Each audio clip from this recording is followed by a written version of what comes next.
Hello, what is the Sabbath day about? This is a day when we are free, made free from God, by God. And so we have to search Him. We have to search and bring again order in our life, in ourselves.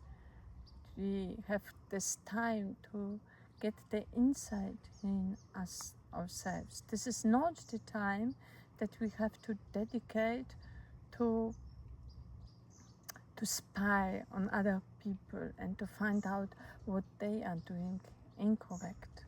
And this is what Pharisees are doing.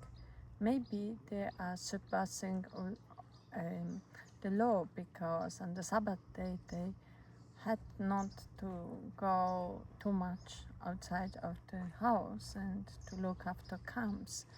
And they are looking on that because otherwise they wouldn't be able to see that disciples are picking up grain, that they are doing something which is forbidden.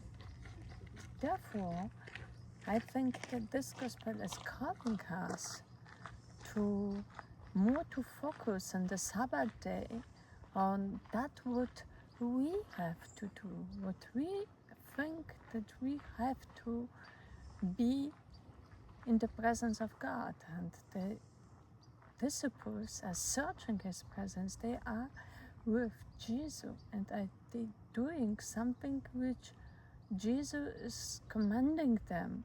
So they are already in the presence of God. And they are searching the closeness to Him. And other people are not searching that. They are not focusing on their way, but on the way of other people. I take it from this gospel. Thank you.